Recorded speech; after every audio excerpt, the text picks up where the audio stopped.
Black Lives Matter protests are happening all over America. So this is happening at one of them. I don't know if you've seen this video yet, but it's a bunch of whiteys renouncing their white privilege via a ritual.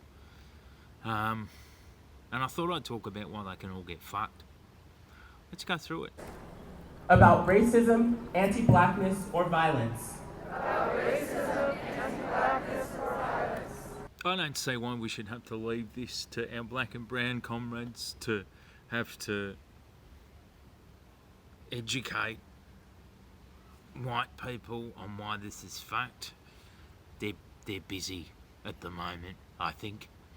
And also, I hate that this kind of thing is just more viral fodder for white American comedians with goatees who have Netflix specials called Triggered to go to laugh at social justice warriors and lefties. Because this shit's fucking dumb. I'm a white, anti-racist, anti-fascist content maker from Australia. And I have a lot of white brothers and sisters as followers. And this is very American to me, very American and performative to me. But I do see it seep over here, as well as a surrounding discourse about allyship. So I thought I'd have a yarn with yous about why it's fucked. Sorry for interrupting the ritual. Let's keep renouncing. I will use my voice in the most uplifting way possible. I will use my voice in the most uplifting way possible. So just, you can't renounce your white privilege. You can't do it. I mean, if you understood whiteness, if you understood white privilege, if you understood, I guess, racism and what it is to be white and to be perched on top of the pyramid scheme that is racism, then you would understand you can't just do a ritual and get rid of it. I bet you can use your white privilege in positive ways and in anti-racist ways. Right now in Portland, for example, they're firing tear gas on people. Black Lives Matter protests, and there are black people getting tear gassed among the thousands of people out there right now. You could maybe shield those people. You could stand with them. You could stand in front of them. If you're not at the protests, if you're overseas, you could use your money. It might be class privilege, I don't know, but you could use your money to donate to various causes. Put your money where your mouth is rather than just doing rituals. But you can't renounce your white privilege, so. And do everything in my power to educate my community. And do everything in my power to educate my community. There's a whole cottage industry with blue check Twitter accounts, big name social justice people, thousands of followers, very American anti-racist social justice.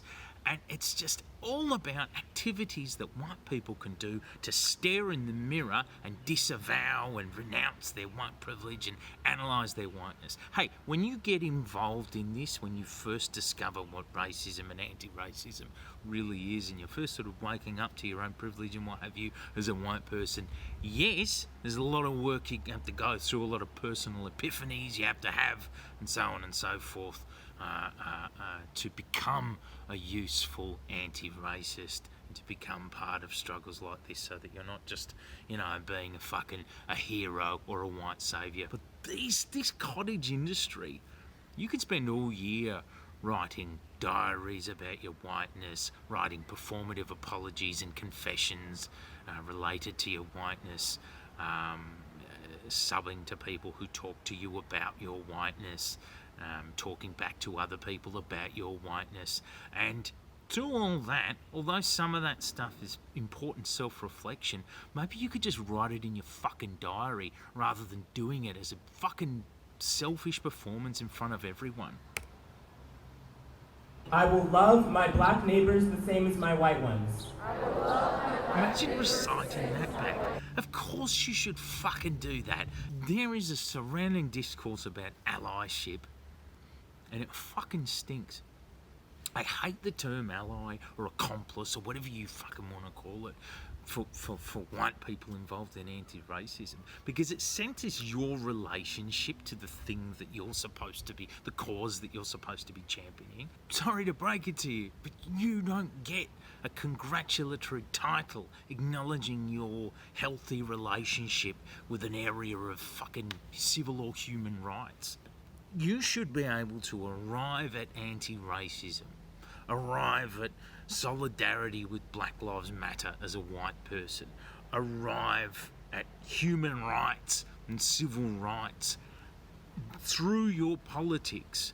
And once you're there of your own accord. Not because you get a title that acknowledges how amazing you are, because you're not a cunt to black people. Be careful, you know, because you can get caught in that rat wheel of like endlessly reflective, performative white allyship, reflections on whiteness and what have you. If you're a white person hoping to actually do some good for social justice, well, you're in a prime moment for it right now. Get along to the Black Lives Matter protests all across Australia on Saturday. And when you're there, remember, you know, it's not your own hero's journey narrative. You're not going to be considered king of the allies. No one gives a fuck about you.